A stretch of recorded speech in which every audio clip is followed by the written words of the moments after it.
Are we ready? Okay, we just got out of our executive session, and now we're going to go into our regular meeting. It's 5:15, and Councilmember Harrell, would you lead us in the Pledge of Allegiance, please? I would.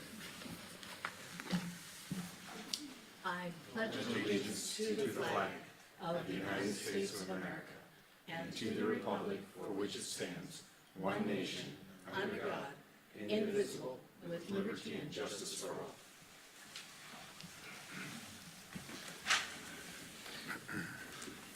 Thank you. Okay, roll call. We have Councilmember Hornby and Councilmember Atkinson absent. They notified us ahead of time, and then let's see. Next, we're going to have the citizen requests, comments. Any citizen with comments, please come up and state your address and name and speak. You're limited to 3 minutes, and come on up.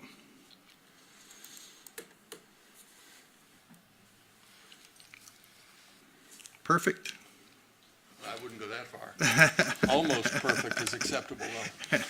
My name is Jack Eaton. I live at 1216 First Street in Wenatchee. Been here 14 or 15 years. I'm retired. I don't have children in the public schools, and that's by way of background. 2 weeks ago at your January 11th meeting, without discussion and unanimously, you approved a new contract with the Wenatchee School District for school resource officers. And I have serious concerns about it. The agenda item was item D, interlocal agreement between the City of Wenatchee and the school district. In the newly revised contract, Section 6, Officer Responsibilities, paragraph 614 reads as follows. Teachers and school administrators may ask an officer to intervene if a student's presence poses an immediate and continuing danger to others, or an immediate and continuing threat of material and substantial disruption of the educational process, or in other emergency circumstances. The critical word there is may. May. Optional, if they feel like it.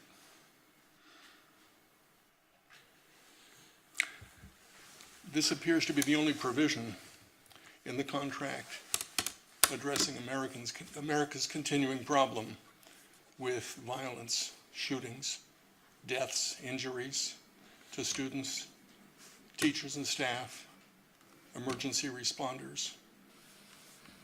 On August 10th, I met with 7 or 8 people, including the superintendent and his staff, and police officers, including the chief, went over this contract line by line.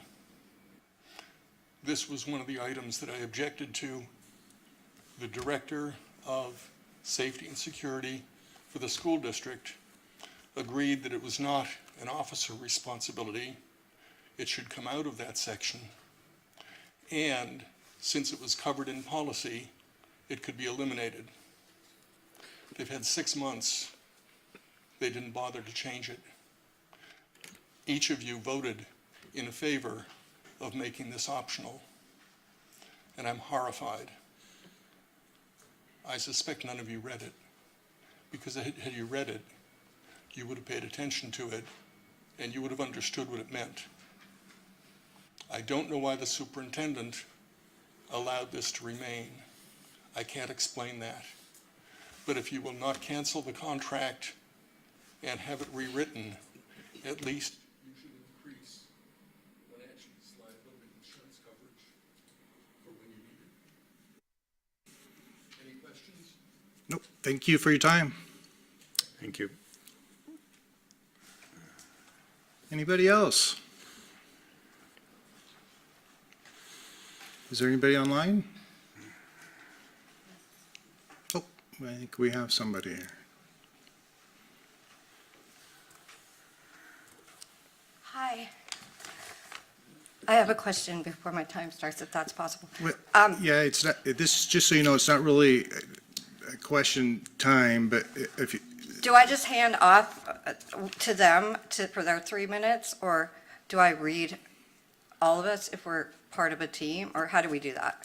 you want to read 3 minutes each? Yeah. Into the record? Okay, that's fine. Is that fine? Sure, Okay. you bet. Hi, my name's Denise McBurney. I live at 930 Wheeler Hill Road.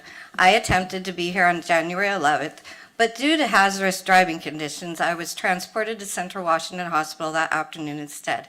Would tell you more about it, but due to time restraints, there's no time to share. I watched the special swearing in on the council meeting on December 28th. You all took the oath, I swear and affirm, to support the Constitution of the United States of America and the state of Washington. I will faithfully and impartially perform the duties of my office to the best of my ability. For one thing, I think we all need a refresher on the Constitution. I look it up impartial. It means without bias or prejudice. I think we need to work on this. I guarantee if it was one of the city councils or Washington PD's or Wenatchee PD's kiddos, the case would have been handled very differently. I'm here to talk about Travis Coleman, and he's my kiddo that's been missing since April 22nd. Okay, I'm going to put this on fast forward. On Monday, 1/8/2024, I spoke with City Councilman Jose Cuevas. I don't know how to say your last name, I'm sorry. One of the best phone calls I've ever made. The man truly cares, and his words equate to action. The holidays about took me out, but I got my faith, and I was made God tough. However, this mama bear was beyond frustrated when I spoke with Jose. Here's a brief outline of what took place. November 9th at the city council meeting, I once again felt like I pled for wraparound services, which are grant funded in the Valley and should be extended to all families suffering from crises such as ours. I knew the upcoming holidays were going to be extremely rough, but there was no response to my outcry from any of the council members or Wenatchee PD.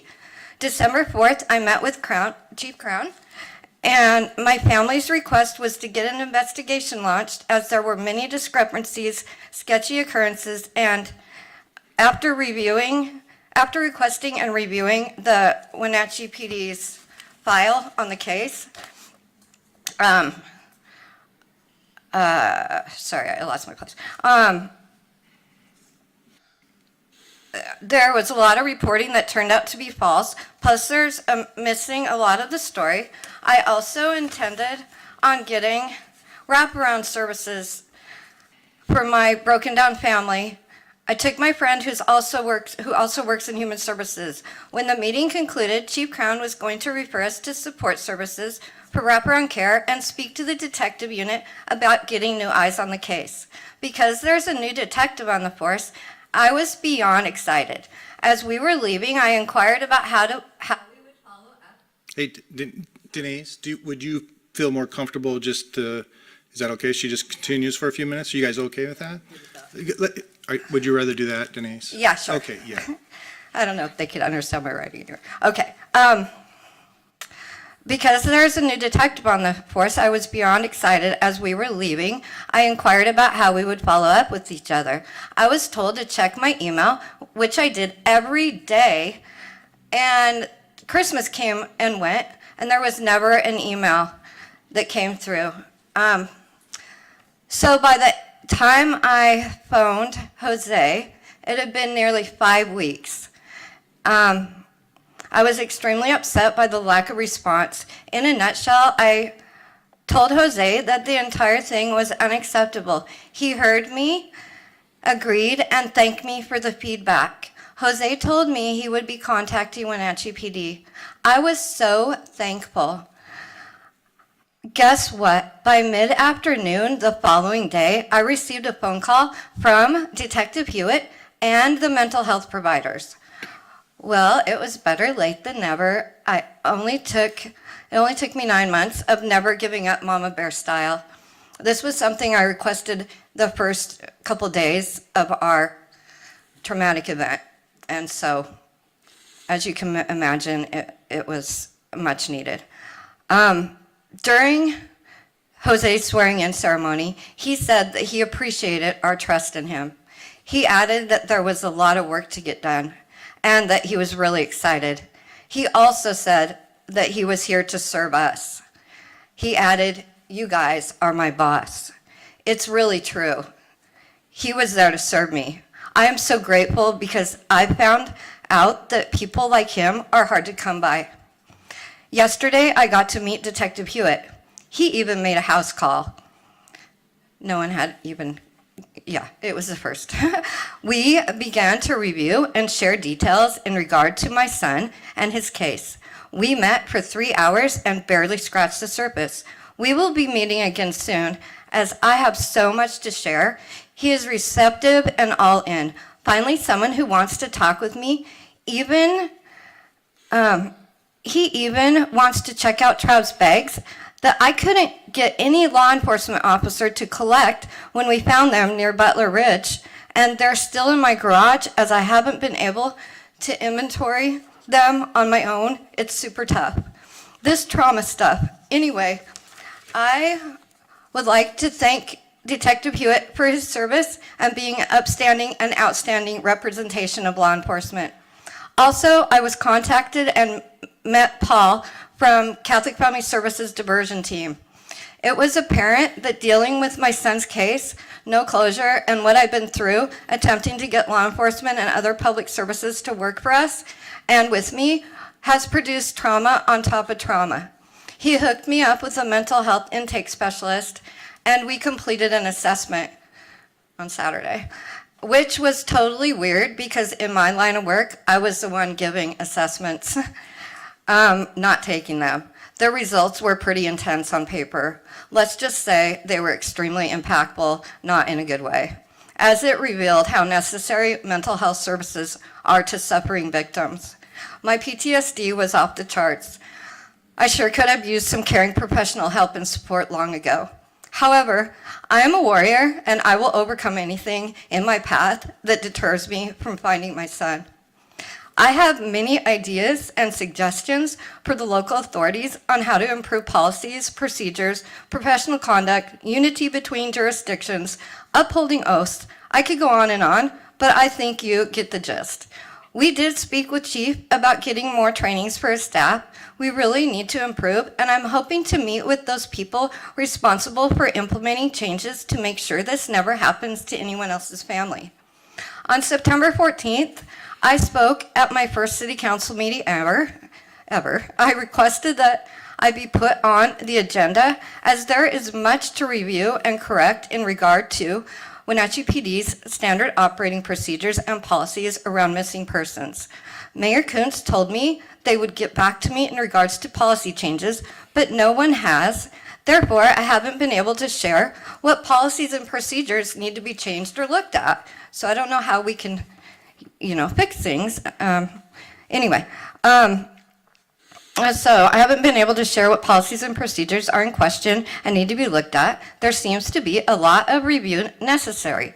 I have only been able to share a couple of my concerns in these 3-minute sessions, and the lack of communication that has surrounded this case is one of my main issues. Is one of the main issues to its failure. I haven't even begun to share our experience and what went wrong over these past 9 months. It's way too much to express in 3 minutes twice a month. Please help me to work through this and implement changes to better the performance of how our public servants operate, which will in turn help us all in the future to feel more safe and secure in our valley. On December 28th, Mayor Poyer stated that we all have a responsibility and it's not taken lightly. This has not been my experience. I feel my family and son's case have absolutely been taken lightly. However, the past is the past. I am looking forward to a brighter future. Let's not lose any more special hearts, please. Thank you so much. Thanks for coming in. Do you know I don't know how this works. How do I get on the agenda? Well, one thing that you could do if you want to, you're talking about the policies and stuff, if you want to send some recommendations, emails to us, and then we can kind of look at it from there. Okay, or maybe So I can sit There's down. also work sessions that we might have in the future, and I'm not sure how that would play out right at this time. Okay, perhaps I can contact Jose, and maybe you'll sit down with me or something. Thank you so much, you guys. I appreciate you. We do think about you, Denise. Thank you. Yeah. Anybody else? Anybody online? Okay. We'll go on to our consent items.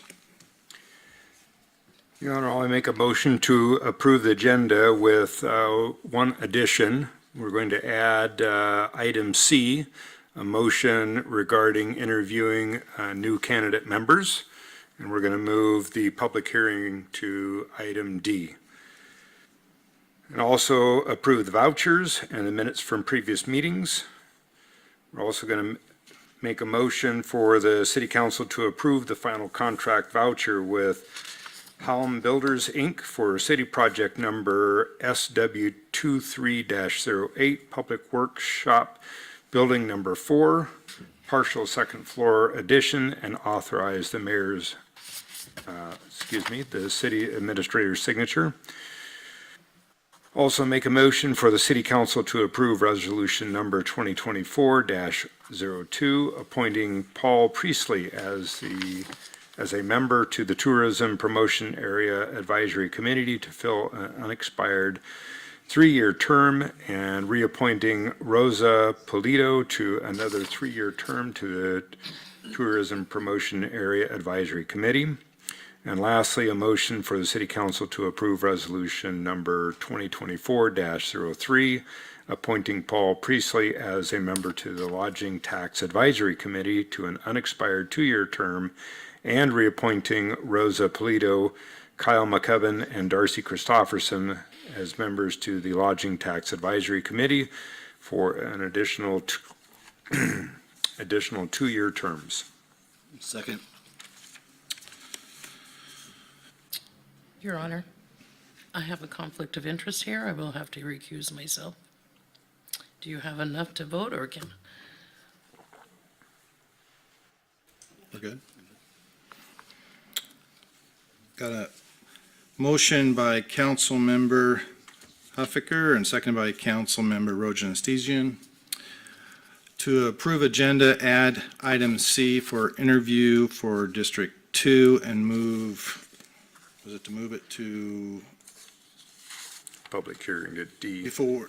before public hearing. The vouchers minutes from previous meetings. Motion for the City Council to approve the final contract voucher with Halm Builders Incorporated for city project number SW23-08, Public Works Shop Building Number 4, partial second floor addition, and authorize the city administrator's signature. Motion for the City Council to approve resolution number 2024-02, appointing Paul Presley as a member of the Tourism Promotion Area Advisory Committee to fill an unexpired 3-year term, and reappointing Rosa Polito to another 3-year term to the Tourism Promotion Area Advisory Committee. Motion for the City Council to approve resolution number 2024-03, appointing Paul Presley as a member of the Lodging Tax Advisory Committee to an unexpired 2-year term, and reappointing Rosa Polito, Kyle McCubbin, and Darcy Christofferson as a member to the Lodging Tax Advisory Committee for additional 2-year term. Any discussion? Hearing none, all those in favor? Aye. All those opposed? And Councilmember, One abstention. one abstained. Councilmember Harold. Motion passes. So we go to our action items. Darcy. Good evening, Mayor and Council. I'm Darcy Ronning, Utility Planner for the Public Works Department. I'm here tonight to extend a contract for the 9th Street, we're starting with Broadview, I'm sorry, I have 2. Okay, I'm here to talk to you about extending the contract for Osborne Consulting Engineers.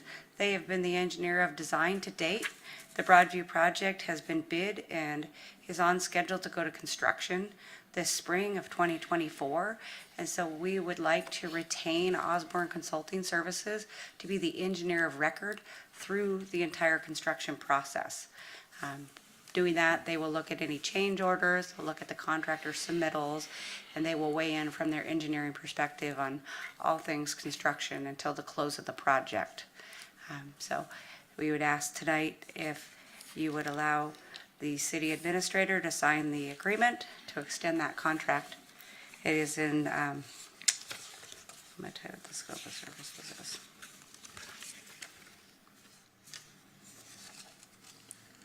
The amendment is for $156,361 that will be paid for out of the Stormwater Utility Fund as well as the Sewer Collections Fund.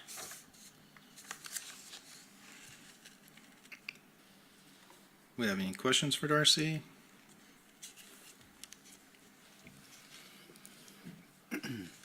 Hearing none, entertain a motion. Your Honor, I move for City Council to approve Amendment 7 to the professional services contract with Osborne Consulting Incorporated for City Project Number 2107 and authorize the city administrator to sign the agreement. Second. We have a motion for City Council by Councilmember Harold and second by Councilmember Cuevas. For City Council, approve Amendment 7 to the professional services contract with Osborne Consulting Incorporated for City Project Number 2107 and authorize the city administrator to sign the agreement. Any discussion? Hearing none. All those approve? Aye. Aye. All those opposed? Motion passed. Okay, we're going to talk about, oh, Darcy, you're doing this one too. I am, Ninth Street. thank Thank you. you. The second one is another project you should be familiar with, but I'll remind you about it. It's a stormwater project funded by the Department of Ecology. It's called our 9th Street Stormwater Basin Project. It's going to be around the college campus and several neighborhood blocks. This one is similar in the Broadview that we are 99% through design and we plan to take this one to construction also this spring. It has not been out to bid yet, so that will be our next phase. But working towards that goal, we've also would like to retain Osborne Consulting Services to be the engineer of record through the construction through 2024 on this project. This amendment is for Osborne would be $297,064. And most of this project, 75%, is funded through Ecology as well as a small loan to do additional work that the city's hoping to pay as far as paving and such that I've presented in the past. We feel their services would be of value through the project for all the construction and change orders and such. Any questions for Darcy? I know these have been coming up. We've had these for quite a while, so. Getting closer to the Getting goal. closer to the goal, that's correct. Your Honor, I'll make a motion for City Council to approve Amendment 6 to the professional services contract with Osborne Consulting Incorporated for City Project Number 2101 and authorize the city administrator to sign the agreement. Second. We have a motion by Councilmember Rojan and second by Councilmember Cuevas for the City Council approve Amendment 6 to the professional service contract with Osborne Consulting Incorporated for City Project Number 2101 and authorize the city administrator to sign the agreement. Any discussion? All those in favor? Aye. All those opposed? Motion carries. Thank you. Have a good night. Thank you so much for all your time. Yeah, I know this has been a long project. Thank you. It's getting exciting. Getting exciting. So I'm just going to go ahead and read the motion, then we can do a discussion. Sure. we can do it that way. Okay. Yeah. For item C, Your Honor, I'm going to make a motion to interview Armando Bendito Zapata, Chelsea Ewer, Jessica Johnson, and Stephen Maher to fill the vacancy of District 2 on the City Council with the interviews to occur on February 1st, 2024 at 5:15 p.m. at the City Council Chambers. Second.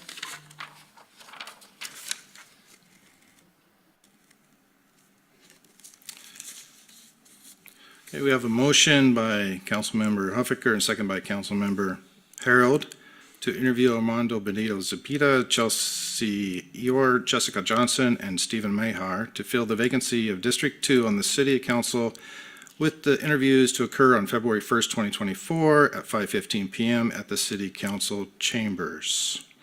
And this would be a good time for discussion. Obviously, it was a great honor to have 9 applicants originally. We had one that had conflict after looking at their schedule. And it was nice. I think it shows how great the city is. It was a wonderful event we had a couple weeks ago. People came and curious, and it was a time to shine and show what we do and to continue on this. But I know some other council people have some other comments. Yeah, I think this is, we got a lot of great candidates, and I think Kulas said it best before he left, that the person we're looking to fill this position is somebody who will fill a missing piece of our group, somebody who brings skills to the table that we don't have represented. And these are the 4 people we felt best had those qualities, and so we moved them to the interview stage. All those in favor? Aye. All those opposed? Great. All right, this time we're going to go to our public hearing. Here's some ground rules of the hearing. We're going to so it's called the Appearance of Fair Doctrine, and we'll state the manner in which hearing will proceed. Staff will first give a report, followed by testimony of the experts and/or applicant, followed then by public testimony. At that time, all speakers please come up to the microphone and clearly state your name and address for the record. All comments should be addressed to the hearing body, should be relevant to the application, and should not be of personal nature. Public testimony may be limited to 3 minutes. We will limit it to 3 minutes today. If there are a large number of speakers, then we're okay with that. So who is coming up from staff for the public hearing? Glenn DeVries. Good evening, Mr. Mayor, members of the council. Tonight we have a public hearing for the 2022 Community Development Block Grant Consolidated Annual Performance and Evaluation Report, CAPER is the name for it. We have an annual funding that we receive from the U.S. Department of Housing and Urban Development, a federal agency. We're called an entitlement community. Every year we receive funds. The allocation is a little bit different. They have a formula that they run. With those funds, we do a 5-year plan every 5 years, and that specifies the goals and the priorities for which those funds will be spent on for serving low to moderate income projects in the community. And then on an annual basis, we then adopt a plan, the council adopts a plan setting out what they'd like those funds to be spent on for that year, and we hold a public hearing for that. Tonight's hearing is very simply acknowledging that we had this plan and we spent the money on this as we intended in the annual action plan earlier in that year. So today we have before you a consolidated a CAPER report that outlines that we worked on meeting the goal in the annual action plan. The priority that we had in the annual action plan was under the direction of the City Council that resources would target infrastructure improvements to sidewalks in an effort to remove mobility barriers and benefit low to moderate income neighborhoods. And the city continues to identify mobility deficiencies and barriers in our low to moderate income neighborhoods. So that was in the annual action plan as our priority, and those were what the funds were spent on. And the total of funds that were expended on that came to the amount of, where did that go? $88,996. So really this is a This is a federal requirement coming before you tonight. We have to hold a public hearing. We hold a hearing for the annual action plan adopting it. We hold a hearing now acknowledging that we spent the money on what the council said intended the money to be spent on. And the request before you is simply to acknowledge and accept that we have done this report before you, stating that we spent the money on what was intended by the city council. Any questions? And the remaining funds will just roll over into next year's CDBG fund? That's correct, yes. How many years have we been doing this? Do you know? Boy, I'm sorry, I don't know. It Nice. Predates my time at the city. Long time then. Yes. Okay.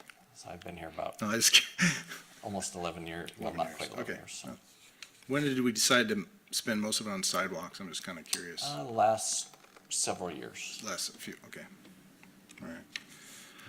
All right, now it's time for, so if there's any other staff or public comment regarding this hearing, please come up this time. Anybody online, Tammy? Hearing none. Do we have a motion? And I'll make a motion for the city council to accept the 2022 Community Development Block Grant Consolidation Annual Performance and Evaluation Report. Second. We have a motion by Councilmember Huffaker and second by Councilmember Harold for city council to accept the 2022 Community Development Block Grant Consolidated Annual Performance and Evaluation Report. Any discussion? Hearing none, all those in favor? Aye. All those opposed? Motion pass. Thank you. Thanks, Glenn. I know it's a lot of work and a lot of requirements that you go through, and I actually heard, I believe East Wenatchee is not gonna, there's so many requirements that they're looking at, not continuing their program on this, I guess. I guess it's a lot, it's labor, it's a lot of resources and, It is sorry. It is a lot of takes a lot of time and effort on behalf of the city team, and that's an ongoing discussion. I think that we recommend that the city look at and do an analysis. Essentially a cost benefit analysis of the resources of not just community development, but the public works department and the facilities division, and make that choice going forward. But we do have funds that I believe will be expended this spring and summer for ongoing infrastructure projects for sidewalk improvements. thank you. All right, let's see. Let's go with city council. What committees you guys gone to before we go to the mayor's report? What have you been doing? Well, I attended the beginning of the chamber meeting and handed it off to Charlie. So Charlie is now our new representative on the chamber, so I don't have a chamber report. All right. Anybody else? Our next meeting for Massawa, our sister city, is next Thursday, of which I won't be able to attend. We're working on our plans for Apple Blossom because our dignitaries and a group of students will be coming here from Massawa, and I think there's going to be 20 representatives. Nice. And I'll be attending City Action Days on the 7th and 8th, and I'll be serving on their legislative committee. Nice. Thank you. Councilmember Cuevas? No, there's nothing. Got it, okay.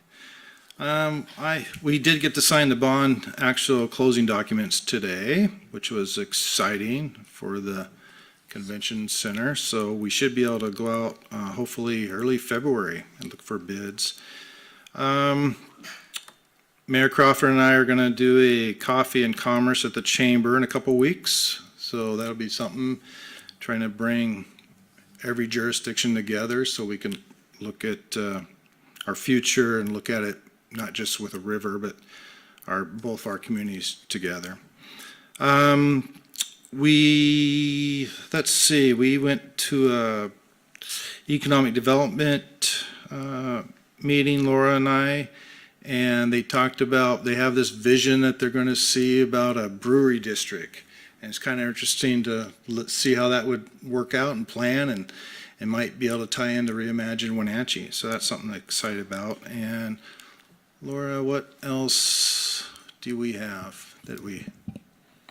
So just kudos to our snow plow crew team. We got some complimentary emails about, with the random snow that we were getting, and all the times how efficient our teams are, and not only getting out there, but making sure that people can access the different things that they need to access. So kudos to Public Works team. So the staff has hired a federal lobbyist to support our transportation efforts. So we entered into a interlocal agreement with our friends at the port to help that. We're planning on doing a DC trip sometime in March, the mayor, myself, some staff, and then some staff from the port as well, to show sort of regional support. Confluence Parkway, of course, is always the top of mind in terms of, hey, thank you for supporting that and getting us the infra money, but also continuing to support that project moving forward, as well as any other transportation priorities that are here in the valley. And last but not least, we have a special meeting. It's just a reminder that we do have a special meeting next week for those District 2 interviews. So that'll be next week on the 1st at 5:15. Will we be contacting them first thing in the morning to make sure that they're all available? We emailed them when the applications were received and asked them to save the date. And so we will confirm Perfect. tomorrow for those who have been moving forward. Thank you. Well, I think that concludes our meeting. If we don't have any other announcements, and make tomorrow the best day ever. Thank you for everybody being here.